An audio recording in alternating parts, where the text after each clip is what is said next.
Subscribe करें हमारे YouTube channel साधना gold को और पाएं वीडियो सबसे पहले। और हाँ, बेल आइकन दबाना ना भूलें। नमस्कार दर्शकों, बहुत बहुत स्वागत है आप सभी का हमारे खास कार्यक्रम एस्ट्रो वैदिक में। मैं हूं आपके साथ कंचन। दर्शकों, एस्ट्रो वैदिक एकमात्र ऐसा कार्यक्रम है जिसके साथ अगर आप जुड़ते हैं तो आपके जीवन की तमाम समस्याएं खत्म हो जाती हैं। जी हाँ, एकमात्र ऐसा कार्यक्रम जिसके साथ अगर आप जुड़ते हैं तो आपके जीवन की तमाम समस्याओं का समाधान आपको मिलता है। अब आप सोच रहे होंगे कि समाधान कैसे मिलेगा। दर्शकों, समाधान आपको ऐसे मिलेगा जब आप इस कार्यक्रम से जुड़ेंगे। इस कार्यक्रम में आप फोन करेंगे और फोन करने के बाद अपनी जन्म कुंडली यहाँ पर बताएंगे। आपकी जन्म कुंडली का विश्लेषण करने के बाद आचार्य जी आपको बताते हैं कि आपके जीवन में क्या कुछ समस्याएं चल रही हैं और किस तरह से आपकी समस्याएं खत्म हो सकती हैं। तो चलिए अपने आज के इस विशेष कार्यक्रम को यहाँ पर शुरू करते हैं और मिलकर स्वागत करते हैं। हमारे साथ स्टूडियो में मौजूद हैं जाने माने ज्योतिष आचार्य मनीष अग्रवाल जी। तो चलिए मिलकर उनका स्वागत कर लेते हैं। बहुत बहुत स्वागत है आचार्य जी आपका। आचार्य जी, सबसे पहले कार्यक्रम को शुरू करने के साथ ही आज मैं आपसे बात करना चाहूँगी जो सबसे बड़ी विडंबना इस वक्त बना हुआ है लोगों के लिए। मंगल दोष को लेकर मैं आपसे बात करना चाहूँगी, क्योंकि मंगल दोष को लेकर आज के वक्त में हर कोई परेशान है। चाहे आप पुरुषों की बात कर लें, महिलाओं की बात कर लें, एक विवाह बहुत बड़ा इसमें मैटर करता है कि जो मांगलिक है उसका विवाह भी मांगलिक के साथ होना है। बहुत सारी समस्या हैं। सबसे पहले आप बताइए दर्शकों को कि आखिर मंगल दोष क्या है। ज्योतिष के हिसाब से मंगल दोष कुंडली के अंदर हमारे 12 भाव होते हैं। 12 भाव के अंदर first house, fourth house, seventh house, eighth house, 12th house, 1 4 7 8 12 भावों में अगर मंगल विराजमान हो तो उसको हम मंगल दोष कहते हैं जिस कुंडली में। लेकिन इसके अंदर भी एक तर्क है। मंगल दोष हम 3 तरीके से देखते हैं, एक लगन कुंडली, एक चंद्र कुंडली, एक शुक्र कुंडली। नॉर्मली जो प्रथा है वो ये चलती है कि मेजर हम लगन कुंडली को ही देखते हैं, क्योंकि अगर हम चंद्र कुंडली और शुक्र कुंडली की भी मांगलिक देखने लगेंगे तो 99% कुंडलियों में जातक मांगलिक मिलेगा। तो ये तो एक फर्स्ट 4 7 8 12 इन हाउस के अंदर अगर मंगल बैठा है तो बंदा मांगलिक है।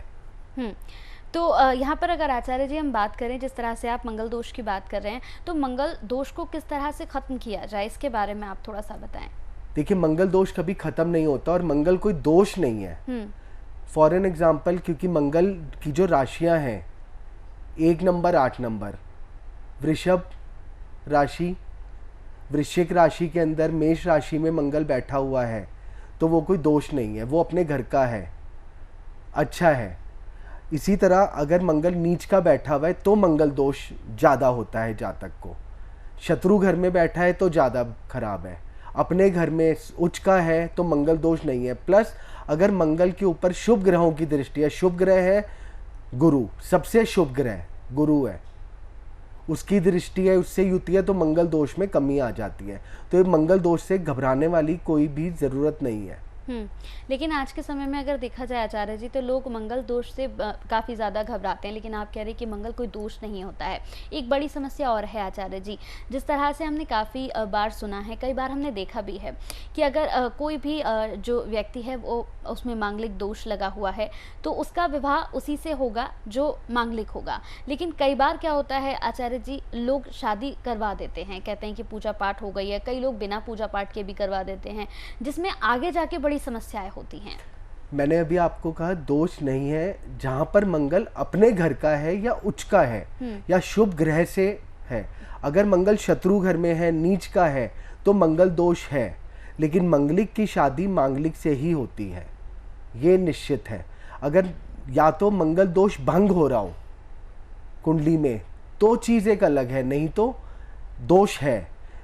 लेकिन इसके पीछे हर समय ये मत सोच के चलिए कि मांगलिक है तो वो दोष ही है। अगर मैं फिर बता रहा हूँ मंगल अपने घर का है और उच्च का है या शुभ ग्रह से दृष्ट है तो मंगल दोष का दोष नहीं है, बंदा मांगलिक है, लेकिन वो दोष रहित कुंडली हो गई।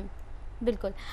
बिल्कुल दर्शकों, अगर आप भी चाहते हैं किसी भी तरह की यहाँ पर जानकारी लेना, अगर आप चाहते हैं कि आपके जीवन में भी इसी तरह की समस्याएं बनी हुई है और आप इन समस्याओं से निजात चाहते हैं, तो टीवी स्क्रीन पर जो नंबर्स फ्लैश हो रहे हैं, आप इन नंबर्स पर कॉल कर सकते हैं। कॉल करने के बाद अपनी जन्म कुंडली का विश्लेषण यहाँ पर करा सकते हैं।